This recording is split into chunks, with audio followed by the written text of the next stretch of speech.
ရာချီဆိုပဲသူတို့ဘောမှာခက်ခက်တီးတီးဟို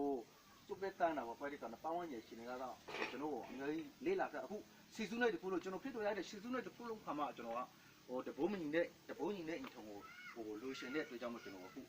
ဟိုကရှင်မကိုလည်းဟာပါအမှန်တကယ်တော့ကျွန်တော်ကတော့ခိုင်ပို့လူမျိုးကိုတကယ်ရှိုက်တယ်ခိုင်မကိုတကယ်ကိုလူရှင်တို့ဖြစ်တော်ကောင်းမှမပြောတာဖြစ်တော်ရဲ့ကောင်းနေတဲ့ဘူအတူထမ်းဆောင်ဖို့ကျွန်တော်အခုဆုံးလိုက်တယ်ဒါပေမဲ့ဖျားတဲ့ခင်ရဲ့အလိုတော်ပါပဲကျွန်တော်တို့ရဲ့အရာအခက်ကြီးဟာကျွန်တော်ရဲ့ယုံကြည်သူတယောက်တည်းတည်းမှာဖျားတဲ့ခင်ကလွင့်လာအရာအခက်ကြီးဟာတခုလေးလုံးမနေနိုင်တဲ့ဆိုတဲ့ဟာကိုအနည်းကြီးပြည့်ခိုင်နဲ့ကျွန်တော်နည်းနည်းဆိုပဲအဲ့ဒါကြည့်နေပါဟုတ်ပဲလက်ခုပ်တီးရဟုတ်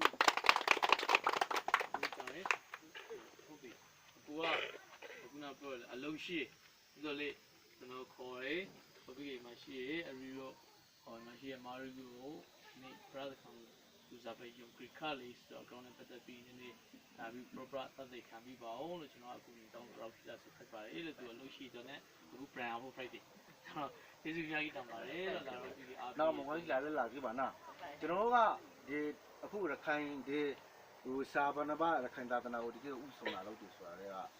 သူ့အတွက်ကိုကျိုးအတွက်တခုလည်းမှာကျွန်တော်တို့ကအေးစစ်ခုဒါတော့ဆရာပြောတဲ့အရှင်တိုင်းမှာသူတက်ခံပေးပါညာဆိုတော့ဒါကျွန်တော်တို့ကကြားအတွေ့လောက်တယ်လေကြားပြကောက်ခတဲ့လူတွေ့တာမလို့ကျွန်တော်တို့မှာကလောကရာအခုကျွန်တော်ကားနဲ့စီလာလေးကထားခဲ့ရမှာဘယ်နည်းအသက်ဖြစ်တော့မှမသိတာလေဆိုတော့ရင်းဟာတိကကျွန်တော်တို့အတွက်တကယ်ကိုဒီဟာတိကလောကမှာတခုလေးတော့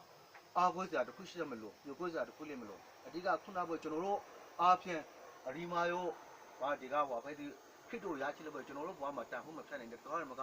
ဖက်ဖနေတဲ့အရာပြအများကြီးတဲ့ပူလို့ဒါလိုရှင်လို့မဟုတ်ကြက်တခင်ကအစီအစဉ်ဟင်းဆိုတဲ့အရာကိုအင်းလေးပန်မှာ message ပို့ရှင်မှာပြီးတယ်နော်ကျွန်တော်ဖက်ဖို့ပါအောင်လေကျွန်တော်နော်သူရိတ်ပြီးတော့ဟုတ်ပြီသူကြီးဟုတ်ပြီကျွန်တော်အခုတစ်ချင်းတစ်ခေါက်ဆိုရင်တစ်ချင်းမဆိုခင်မှာခုနအကူရဲ့အကြောင်းကိုနည်းနည်းလေးကျွန်တော်ဒါကသူပြောသွားတဲ့